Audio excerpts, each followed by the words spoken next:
Classical economics understood the chains of cause and effect that constitute the economic phenomena of the world.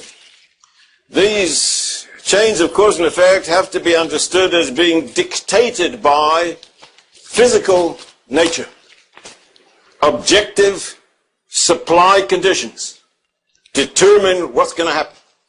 Now, I don't want to be misunderstood in a way that's absolutely true, obviously true.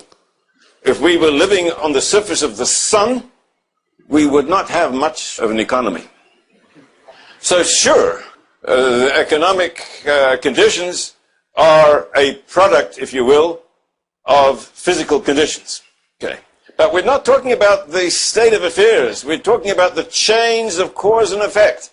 What drives the chains of cause and effect? Well, the classical economist said what drives the chains of cause and effect in economic phenomena is physical nature.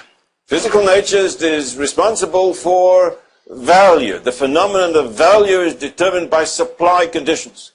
Ricardian economics, which is the core of classical theory, sees everything as being determined by, explained by, understandable by virtue of physical reality. To the classical economists, economics was the science of wealth. There's something called wealth. The question is, what are the determinants of wealth? How is wealth created? What is the size of the bundle of wealth that is created in any given period? And how is that bundle of wealth distributed among the different economic classes, economic agents that contributed to produce it? They were not focusing on the components of wealth. And for them, basically, wealth meant bread. And this perspective then sees nature, supply, as being dominant. Man adjusts to nature. And of course, there is a lot that is absolutely true in that insight, but it's certainly not the full picture. Neoclassical economic, it began to be recognized that the explanation of the chains of cause and effect that make up economic phenomena has to be sought, at least partly, in consumer demand. Specifically, the revolution occurred in the theory of value. The classical economists saw value as determined by costs. Costs of production determine value. The neoclassical economists began to recognize that besides the conditions of supply, which reflect cost, there are the conditions of demand, which represent the consumer valuation. For Marshall, what he explained was that you've got supply and demand. Supply expresses objective cost conditions. Demand expresses subjective demand, consumer demand conditions. And it is the interplay of these two forces, the forces of supply, the forces of demand, the forces of the objective reality, physical reality, and the forces of subjective preferences. These are the two blades of the Marshallian scissors. These determine what the price of an object will be. Austrians, beginning with Menger, had a different view. They saw value as being determined purely by consumer decisions. Now, once again, I don't want it to be thought that Austrians would say that if you put a same bunch of consumers down on the surface of the moon, you'll get the same economic conditions as that bunch of consumers on the face of this earth. Obviously not. But the point would be that for the Austrians, the physical conditions are passive. They are the background, the active force. The active determinants of the chains of cause and effect are consumer preferences, consumer desires, against, admittedly, the background of given physical conditions. Granted. Okay? But there is a tremendous difference between a Marshallian scissors approach, where you've got these two co-equal major forces that are interacting. That's the Marshallian view. You contrast that with the Austrian view, where it came to be emphasized that supply conditions are consumer determined as well. Because what determines the supply of any particular commodity? Well, it depends on cost, sure. And what are the costs?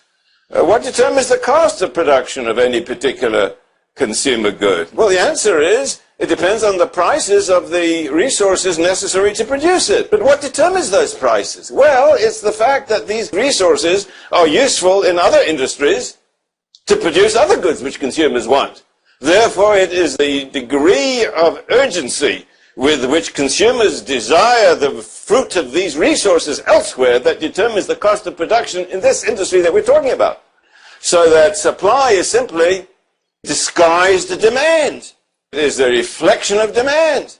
This is the basic insight which is often labeled opportunity cost. Costs are all foregone opportunities which represent that which is desired by consumers. I'm simplifying to a drastic degree.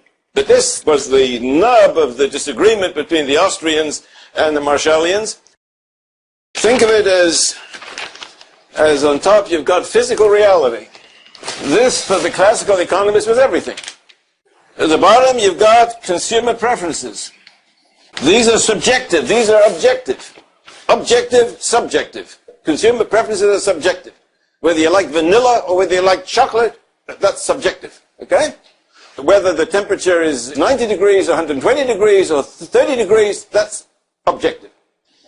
Now, in the market, in an economy, the consumer's desires have to be satisfied by products that are produced from physical reality. If it's food, if it's clothing, if it's housing, if it's transportation, it's all produced from physical reality. So, in an economy, in a market economy, you've got producers. And putting things in their starkest simplicity, producers buy resources and they sell consumer goods. You buy land, labor, and translate that into bread for consumers. Okay? So you've got producers who take physical inputs and translate them into the satisfaction of consumer desires. There is no question about it that the chain of cause and effect, this is the cause and this is the effect. The bread that you eat was caused by physical reality. Well, how did the bread come? Well, the bread came because they had earth, you had people scratching the earth, you had people baking, and you got bread. The chain of causation is a one-way causation from physical reality to satisfaction of consumer demands. No question about it. And let me point out that from the classical point of view, it is this direction, this unidirectional chain of cause and effect, which determines all economic variables. The price of land, the price of labor, the price of bread, everything is determined by this unidirectional set of causes and effects. Costs determine values. Value is determined by costs. Okay? Because look, that's the way it goes. Menger glimpsed a fundamental truth, a revolutionary truth that is exactly the opposite. That the economic chain of cause and effect is exactly the opposite, from the consumer all the way up to him. Now you may say, but this is absurd. The consumer who wants bread does not create land. He does not create labor that scratches the land. He does not create the plows that plow the land. He does not create the oxen that pull the plows that plow the land. True. Of course not. Of course not. But what Menger glimpsed was that everything we know in the world is determined by the fact that consumers have preferences. Because they have preferences, therefore they are purposefully pursuing those objectives which they have. And people have different purposes. And because people have different purposes, this translates itself into market prices which are determined entirely by consumer preferences against the background, the passive background of physical reality. I sometimes put it this way. This is a box. It's a treasure box. It's got $1 trillion. But the box is a very strong box. And there's only one key in the whole world to that box. And I've got it. Without that key, nobody can open that box. How much is that key worth? How much is the key worth? Well, if somebody offered $1 million, you'd outbid him, right? If somebody offers $1 billion, somebody else is going to offer $2 billion, $3 billion, $4 billion, right? The price is going to go up all the way till how much? Till $1 trillion minus a penny, I guess. What determines the value of that key? The cost of production of the key? Nah.